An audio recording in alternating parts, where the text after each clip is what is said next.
film TV series. And among the Commander Strakers and the Colonel Fosters, they're also served two of our lower ranks, without whose service we don't be speaking alien now, or be spared parts, or our brains be put into a cat. Is that what you want? That's what about. So telling us a little bit about their careers and about life at MGM Ballroom Wood in 1969, please put your hands together for Penny Spencer and Georgina.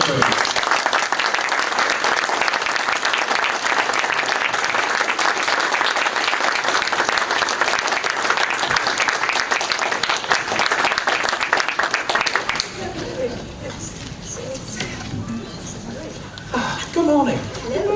Yeah, it is still morning. Yes.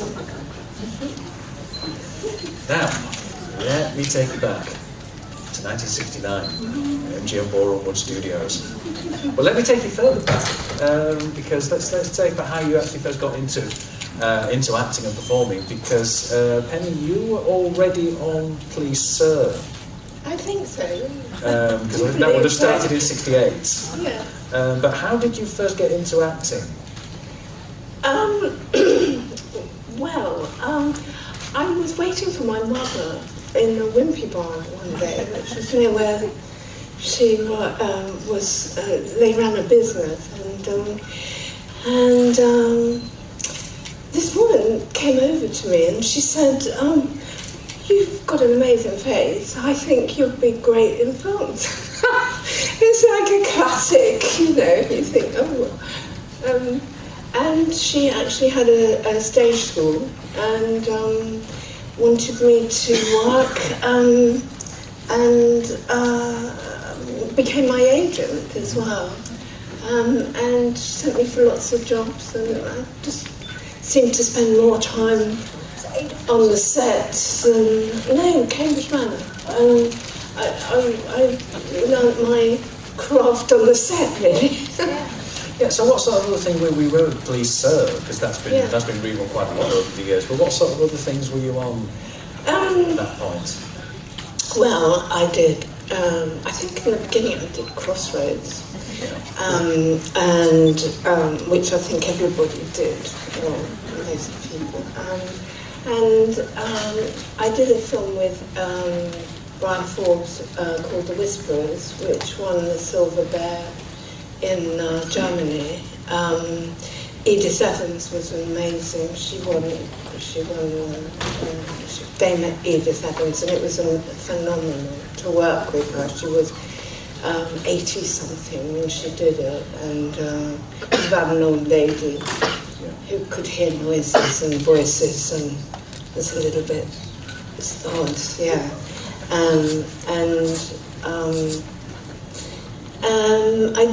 I think I did quite a lot of films, things like The Best House in London, The Best Pair of Legs in the Business, the UFO. Yeah. It's part of one of those jobs you turn up for, you know, but suddenly find this become iconic. All these years later, you know. So Georgina, acting is in the blood. Your father was George Moon, a much beloved character actor. Yes, he was, and in fact, he was in Variety, and his father, my grandfather as well, was in Variety. Then my grandfather started off in Australia and set up an actual film company, and we're talking about 1920s or so, yes. They were dancers and singers and hoofers, and so yes, it did go back a bit. Was there always an expectation that you would go into the business? Well, not really, no. I think they didn't push it. I mean, my father knew, as all actors do, how insecure and it can be really almost a luck of the draw. It really is, and so no, it didn't. But I did go to a theatre school, and so I actually danced to begin with, and so a dance educational. I was a dance student, but it was also, it was schooling from 12, that sort of age, to leaving, and so I started off then so started dancing to begin with. Lots of doing things. So, yeah, how were you chosen for UFO? Because a lot of the regular cast, Sylvia Anderson particularly had a hand in the casting. Yes, I think she did. In fact, Penny and I were just asking each other that question, and we couldn't remember. No, it obviously occurred. I know it was one of the first sort of jobs I'd ever done from being a hoofer. Yeah. That's why I was always fascinated to meet Peter Georgina. It was wonderful because I knew what a splendid dancer he was, and it was rather interesting meeting him. And so, no, as I say, we can't remember. And I'm sure that you're right about Sylvia doing a lot of that sort of thing. But do you have any memories about meeting Jerry or Sylvia or any of the other like creative crew you would have worked with on sets? I know Jerry did direct a couple of the episodes I know that I was in, I'm sure of it, but I certainly met him. He was always around on the set. I think you said that too. I think Sylvia Anderson had something to do with the look of the whole thing. You know, the purple wigs and the eyelashes and the costumes. And the costumes. They were all rather splendid when you lived in the 60s. Yes. It was like a dream, you know, of the future. Yeah. I think we, you know, it's kind of, they've got purple eyelashes as well. It's all very new and stuff. Yeah, everybody. I was in the hairdressers the other day and somebody was having their hair painted purple. And I'm we're living in that time, past that time now, that it was supposed to be set in the year 2000, wasn't it? Oh no, it's 1980. Yeah. No, it was supposed to be in the 2000. Oh no, it's on the opening credits, actually tells you the year. Oh, really? It was made in 1970, but it's meant to be 1980. Well, you learn something every day, don't you? They were a bit out with some of their predictions, as it turns out. Yeah, I actually think they were, because I seem to remember the chat around the set was that it was going up to the year 2000. Yeah. And certainly the computers, I mean, that we were supposed to be operating, you've got them in your pocket now. What were the sets like that you were working on? Because you were on the Shado headquarters sets quite a lot, working with people like Keith Alexander. Yeah. Whereas Georgina, you would have been on the skydiver submarine sets. So did you get to see the sort of the people on the other sets, or were you just in your own section? Met before. It's the first time we've ever met. That's amazing. It was really nice. And I met Aisha Bruff, and I had never met her before until coming to one of these lovely things.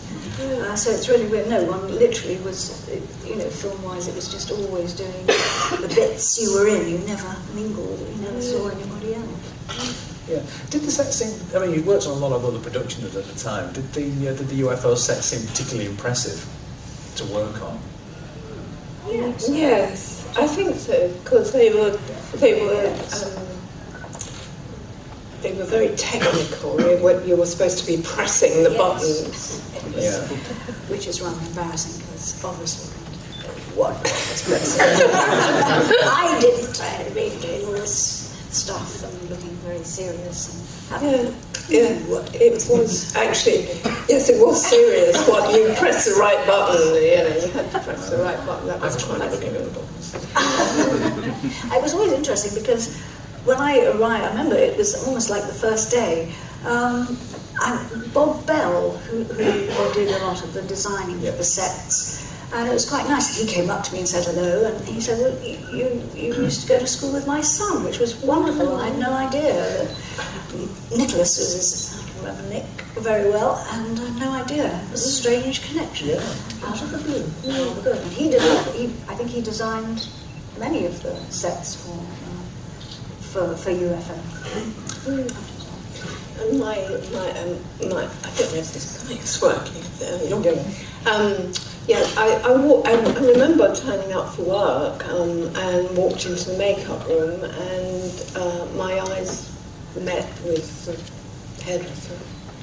And long story short, I've got 2 children and 2 grandchildren. So you never know when your life's going to change completely. You're a reader, I married him. We got married and speaking of, I was just showing Georgina a video that my husband, he's now my ex-husband, obviously, but he went to stay in Spain with my daughter yesterday. He flew there yesterday, and they sent me a video last night, which I was just showing Georgina, filming them, going, "Hi, Yaya." I was like, life changes when you kind of don't realise what's going to happen. Yeah. I wonder if he did like it. He probably did. Yes, I know that he did. A bishop. Yes. Yeah, he did. Yeah. A very strange platinum blonde.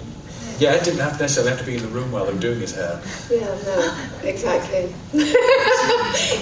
Need to know, top secret. Yeah.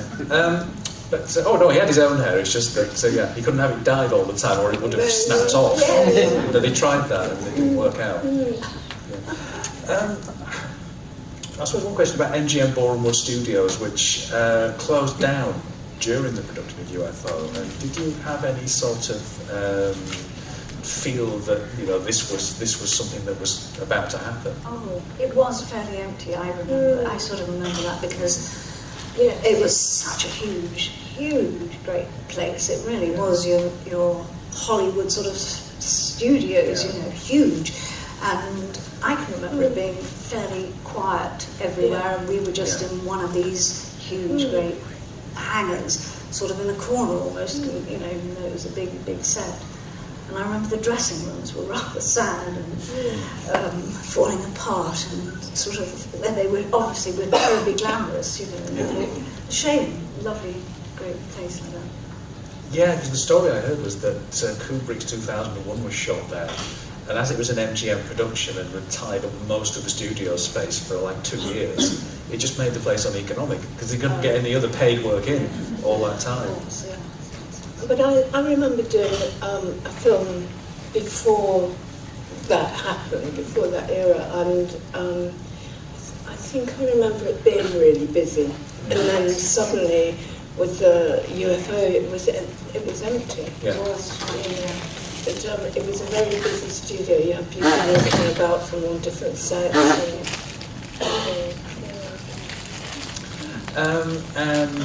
Pending your first scenes in Identified, we're actually on location over the road, not over the road from here, at Neptune House, which at the time was ATV Elstrie's administration block, roughly where they do EastEnders now.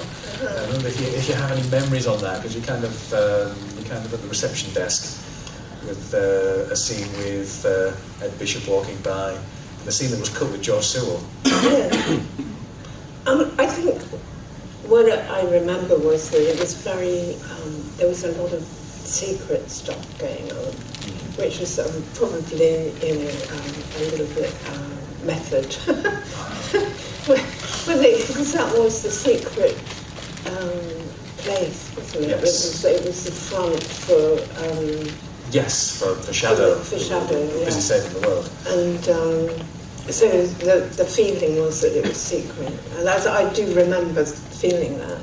And I think the director was... Well, Jerry would have been the director on that, yeah. Jerry himself. And because it was the pilot that I was in, and It was really the very first. yeah, the very first, yeah. It's all in the mists of memory. And then the main set in the studio was different completely. And there was a whole different ballgame. There was still a lot of secret stuff going on. I think. Do you remember it being quite formal, wasn't it? With all the people and... You see, I was just always in sort of... You're in a different with place. people sliding down things going out, and how they ever got back out. Yeah. Did that ever come into it? I haven't seen we them never for saw a very that. long time. No, just always popping in. And so I was very sort of, that was it, you know. That was me just in that space with all the chaps. How did you like the costumes? Because you had the lovely string vest. String vest. I kept it. And everybody thinks it was. I got a body stocking on. I got a bra, and I got a little vest thing they had, you know. And I've just been told by somebody that when these photos have been reproduced, a lot of people have lightened the photos, and so the whole thing has become slightly, you know, a bit strange. It wasn't like that at all. It didn't feel like it because the men were wearing them as well. Yeah. So it wasn't naughty at all. But no, I think it with looks this naughty low now. black and white televisions, there was a bit of, is she or isn't she? Oh yes, really? Oh, But with dear. Blu-ray, none of that. No, I was far too young. But how do you like practically? I mean, because you have trousers. I guess there's a thing with science fiction costumes where, Yes. oh no, I need to go to the loo. I need to give an hour's notice. That's very true. So I think everything is all in one as well. Yeah. Yes. So you just did it. Yeah. So Worked your day out. So was that a problem with the Shado HQ costumes? Because it's like it's like a light grey jumpsuit. Yes. Well, no, not really. I mean, you work around it. Yes. Obviously, with the coffee breaks and stuff. But, I think I wear jumpsuits all the time now. But so kind of, but in those days it was quite innovative. Yes. And quite shocking with the purple hair and the purple wigs. And I remember being quite jealous that I never got to wear any purple eyelashes. Yes, that's true. Well, perhaps I could ask how filming on UFO fitted in with all the work, because you were already on Please Sir. Yes. And do you recall, was it between seasons? Because you were over at Wembley doing that for London Weekend. Yeah. But was it while you were shooting that and you could fit it in, or was it between seasons? Well, I mean, it's just like when you work, you kind of do work as it turns up. And I think we shot Please as like a school town. So it would be kind of blocks of rehearsals and shooting with a live audience and stuff. And then doing UFO was slightly like it's like turn up at 4 o'clock in the morning or something for makeup. Yeah.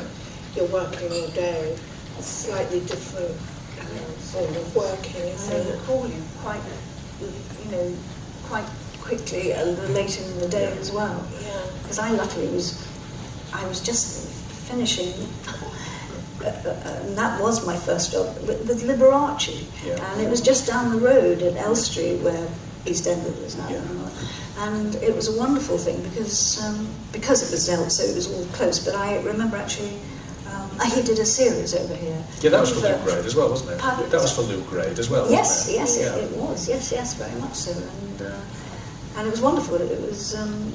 Because he came over from the series and he had it was all sort of set as though it was in his house or a hotel really in a house, and he had a maid, which was me, and Richard Wattis, who was the butler, and we used to have little chats with him and things before he introduced some wonderful famous people who were on that. I wished I'd got their autographs at the time, but I never did.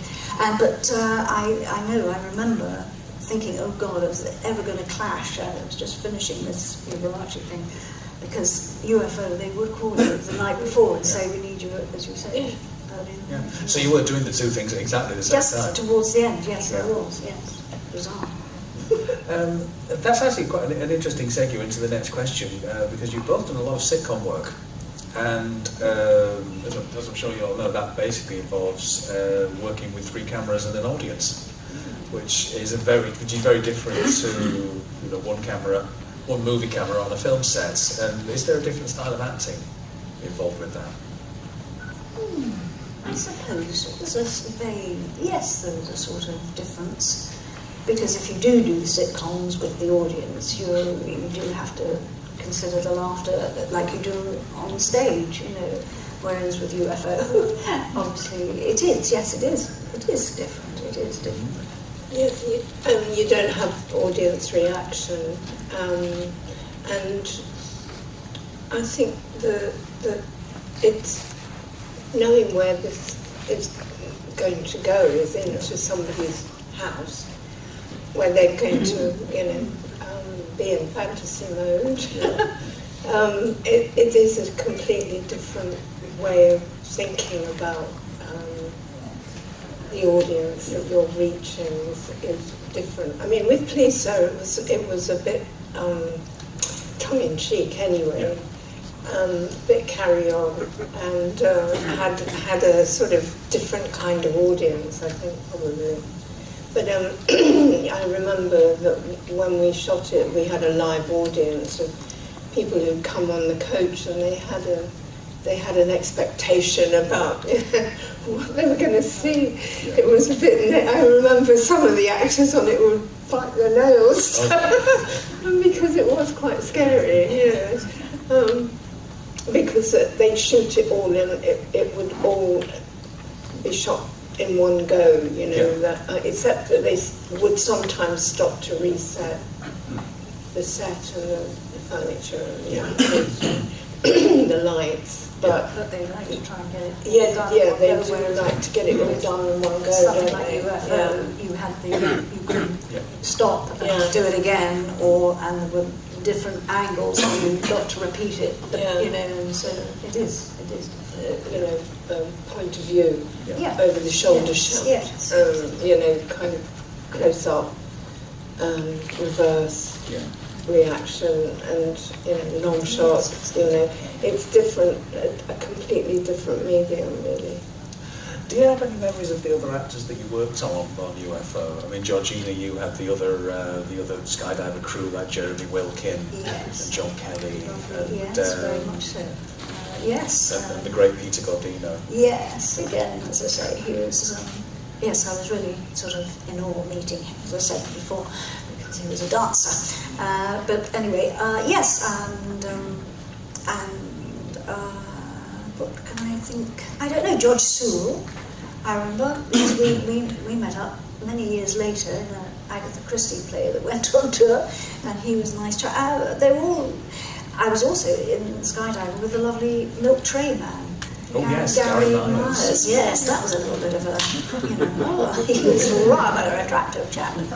He really was. But yes, and it was all very serious. But I always remember we used to get sometimes quite hysterical. It was sort of doing all this serious stuff and boosters a go and all that sort of thing. And I remember once, I think it was John Kelly, and he did a marvellous entrance through the door and tripped up. And I mean, it was just, oh my God. So we ain't been able to do that again, but it was all very, very pleasant and fun and nice. Yes, it all had a very good atmosphere. I think. Yes, and Bishop's a bit of a joke as well. Who was that? A bit of a joker. Yes, he had a great sense of humour. I believe he's got that was one I remember when I arrived, and he said, I've just had a child, and it's a girl, and we've called her Georgina. And I thought, I believe that's right. I think that was so. Yes, really well nice. No, he was very lovely chap, very nice people. Now, after UFO, you went on to work with another very big personality. You were on Up Pompeii with Frankie Howard. Oh, yes. Great fun. Yes, enjoyed that very much indeed. It was nice. Yeah, what was he like to work with? Was he like the Frankie Howard character we saw on screen? No. I don't know. Did you work with Frankie Howard? No, he was a very he was a very quiet man, quite serious. I mean, he was friendly, and I remember we did. Obviously, I did quite a few scenes, and I remember about the third, whatever it was, second, and he called me over, and I thought, I've done something wrong, or something he doesn't like. And he said, because we're coming to the end of we've done these, so I'm having a party, so please, would you like to come? Which was lovely. And so, I remember having a splendid do he gave at his home in Kensington. And I also met up with him again, which was really nice and really quite straight. I went on tour with Liz Lana, Paddy Lana, who played my mother in the thing. And we were on tour, and we were Weston-super-Mare. And he rang us up at the theatre because he had a little house just outside Weston-super-Mare, and we all went and had dinner with him there. So he was a very nice, but very, very different, but very nice man. Very gentleman. Now, Penny, you worked with one of our other British comedy greats, with Reg Varney, in Best Pair of Legs in the Business, which is currently turning up on television. Yes. If you get anyone who gets Talking Pictures Somebody TV. told me about that the other day. Do you have any memories of working with Reg? Yes, I think he was very intense, actually, because of the nature of the part, I think. And yeah, I mean, we were an amazing cast, down in Cooper and a few other people that I'd worked with before, and very familiar faces. And I kind of think I had a strange feeling about how personal it was to all of us, really, as entertainers, you know, the whole idea of the whole film, you know. So yes, it was quite, I found it quite emotional, actually, even though I wasn't emotional in it, but I kind of think it reflected somehow. Now that's around about 1973-ish. 1973. Yeah. Now around that period, 73, 74, the British film industry kind of disappeared in the form it had been. Was there a lot of, did you notice the difference very much in terms of what work you could get, what work was around?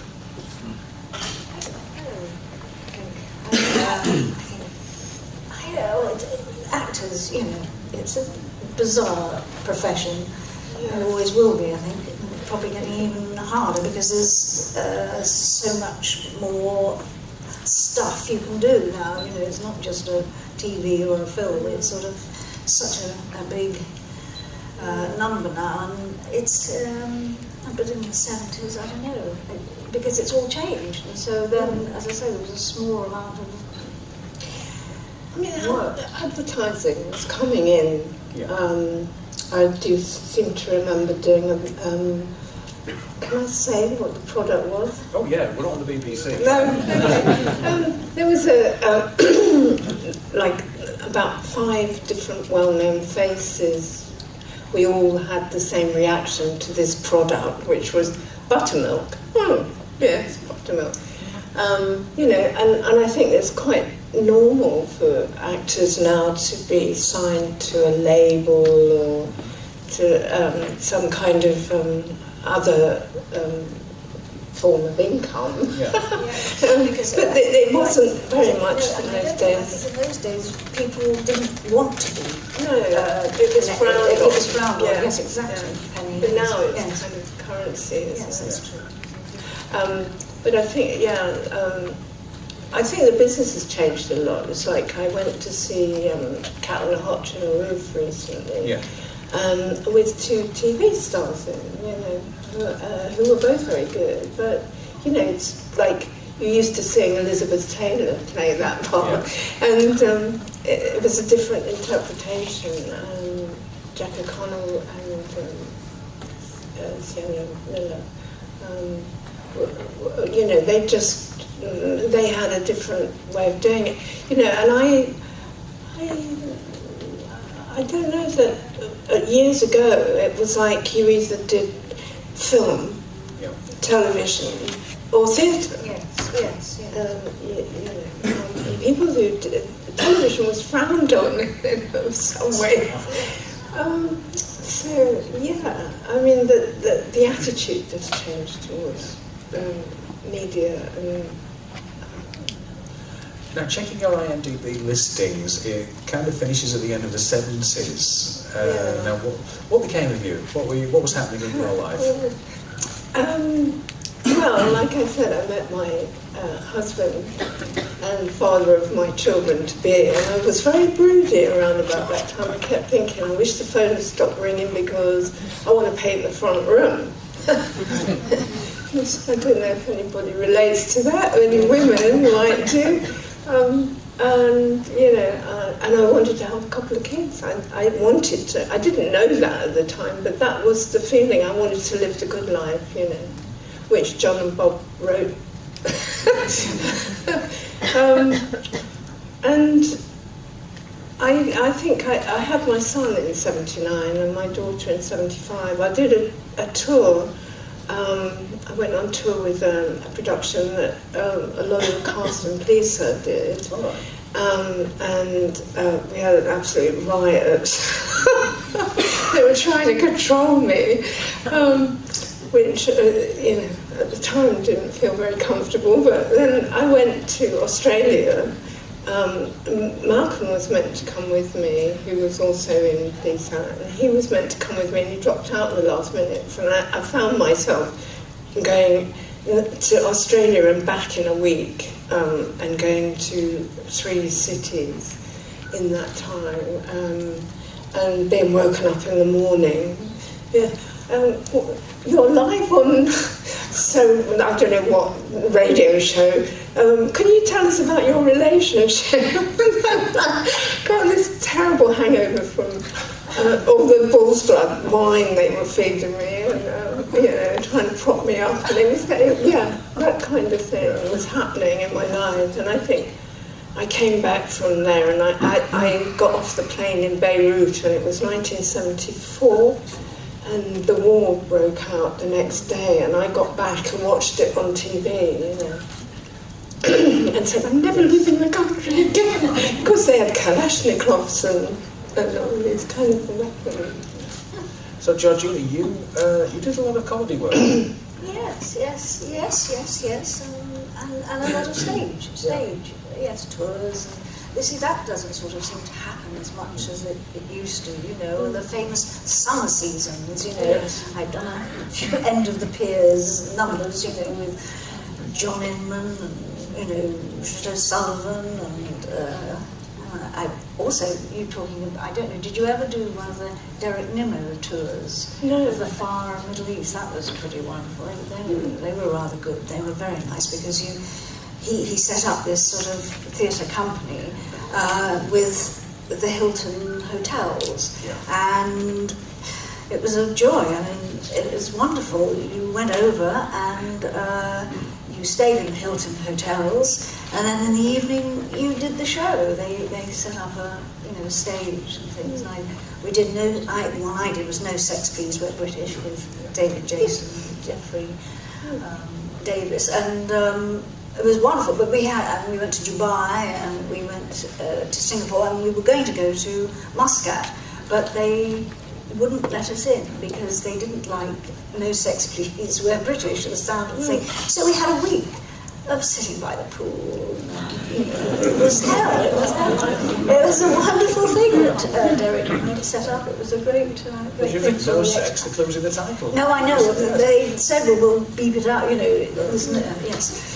But anyway, yes, so one went on doing those sort of things. But as you're saying, things have changed in a way. I don't think the tours and the things, the theatre in the provinces, sadly, is gone.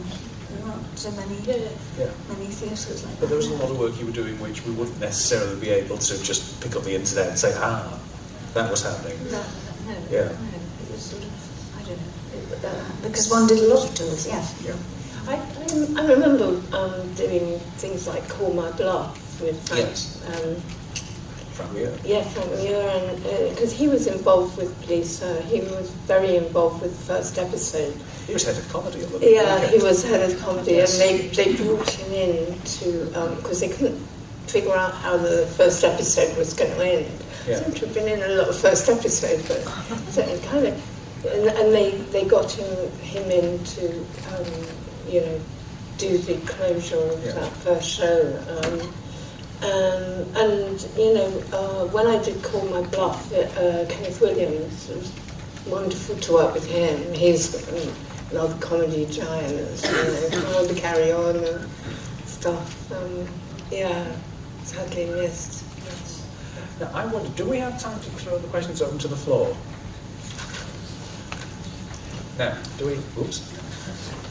So if I stand up, I don't know if we have a roving mic or whether I'll try and relay. Yep, we have a roving mic, and we have, here we go.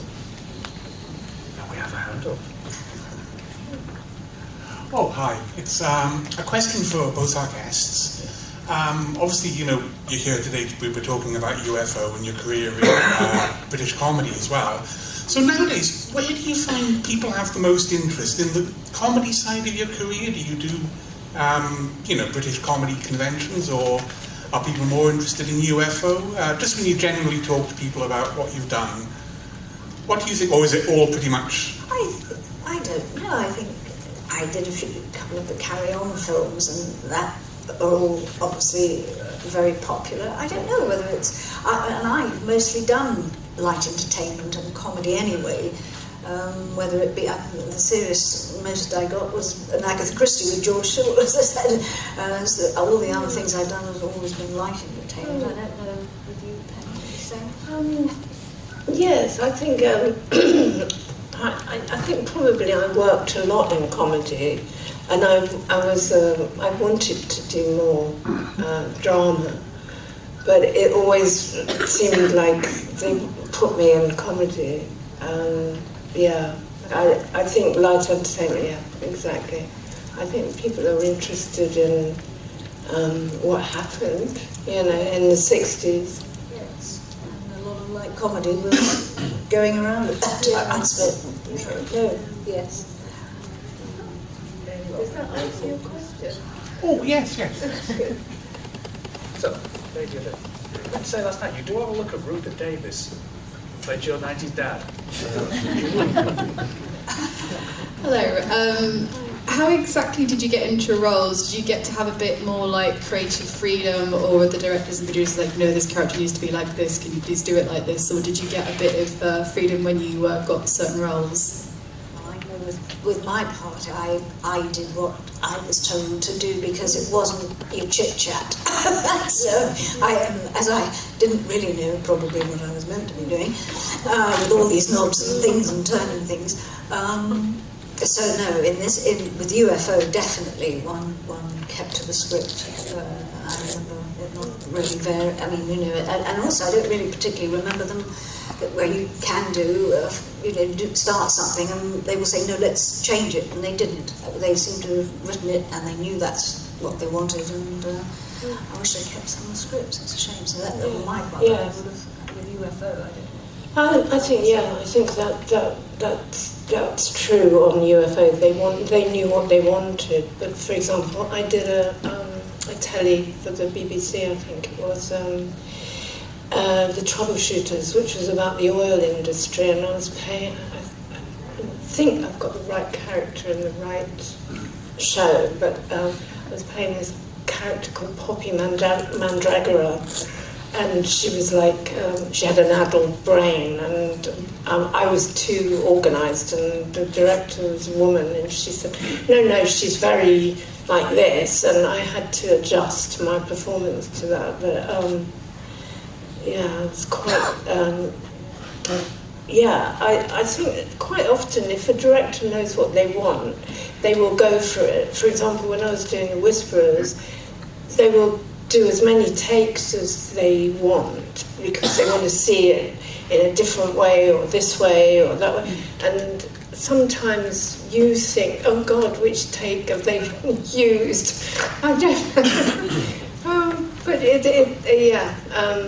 because it isn't your interpretation in film. I think it's very much more the director's interpretation, and I think that's what you were saying about UFO. It's when they want what they want. I love you. Yeah, great. I think we should do more Comic-Con here. Yeah. Any more? Can we see some more hands up? No. Nobody wants to. I think that. Oh no, there we are at the back. Your answers have been so good, you see. Oh, I don't know. It's so long ago. That's the terrifying thing. Hi, ladies. I just wanted to ask you, have you ever watched the episodes you were in? And secondly, the Blu-rays came out recently, which make it look like it was filmed yesterday. So I just wondered if you've seen any of the shows, or have you seen them in Blu-ray even, on your performances? I haven't. I got the Blu-rays. I was sent them, which was very nice. Were you? Yes, I was. And I haven't watched them. No, I haven't. But I have watched. I don't know when it was repeated. A few years back, I certainly watched some of them then and thought, oh my goodness, because it's such a long time ago, and it's like watching a different person. So I certainly watched whenever they did repeat them on whatever station a few years ago, not that long ago. So I did watch them there, which was another. I think I have a memory of watching them at some point. But I think it's like you do a job and it's done, it's kind of, you do watch sometimes. I remember falling asleep one night and I had the TV on and it was on TCM and there was a film on that I'd done. And I say, just kind of like, who's that? That's this different person from another life is suddenly looking at you and you're thinking, Yeah. Do you have a favourite part that you've done? Dear, no, I don't think I really say that particularly. No, I don't know. Because some people just can't watch themselves at all. I was at the thing with Derek Nesbitt, and he was wonderful. He had the audience in the palm of his hand talking about making Where Eagles Dead. Then they put the film on and he left the room. Couldn't watch it. I didn't want to see it. No, Yeah. no, I don't know. I've just been repeating the thing I was in, which was You're Only Young Twice, which again was way, way back. And it is, like you just said, it's like watching, and I hadn't seen them since they were with Peggy Matter-Pat-Combs, but it's like a different time, and even it's extraordinary, strange, very strange. What were Peggy and Pat like? They were the very famous comedy pair. Yes, great. That was Pat was a dear, lovely soul, and Peggy was Peggy, who was very much as she is, but a very nice lady, Peggy. I went on tour with her against somebody else, and we will go back and have lovely meals. She'd do beautiful cooking in the evenings after the show and things like that. So, lovely lady. They were great fun to do, yes. And that was up in Yorkshire? That was Yorkshire to you, yes. So where were you staying with? Because you've been up there for quite a long time. Oh, well, when we did that, we all stayed at the hotel, the Queen's, I think it is, a big hotel there, yes, because it was only for 2 nights or whatever, and we'd rehearse in London. We'd rehearse in London. So rehearse in London, then record at Coastal Road. Yes. I was just thinking about what you were saying about directors wanting a certain thing, and I remember when I was working on Pleaser, when I went for the audition, I read for Maureen, and then they cross-read me, and then they decided I'd come back from the south of France, and I was like blonde and tanned. And I remember when they cast it, they took me into the wardrobe, and I swear to this day that they invented the Micro Mini that day. Because the director, he was a dancer, Mark Stewart, he had been a dancer, and he was very, and so it was like, And I was going, are you sure? Because it ended up like a pelmet. And actually girls walk down the street now, So I think we invented it then. But it was very much about what he wanted from the character. He wanted something outrageous and it was, because Maureen was much more glamorous than Maureen was. Yeah, no, but I think that was the part they sent me for. But it turned out the way it turned out. I'm sure it was meant to be that way. Yeah, because you didn't go on to the follow-up series because there was the Fen Street gang when the class was really was too old to be believable, the school children. Was there any talk of you moving on to that series? Yes, I was the one that was kind of resistant because I was in my broody stage. Yeah. They cast Carol Hawkins, and Yeah. she and I share a very good friend, Sharon. Well, I think our time's up for now, and I'd really like to thank you, ladies, because it's been such a wonderful trip back in time to the film and TV world of the 60s and 70s. It's been absolutely fascinating. So, thank you. Really put your hands together.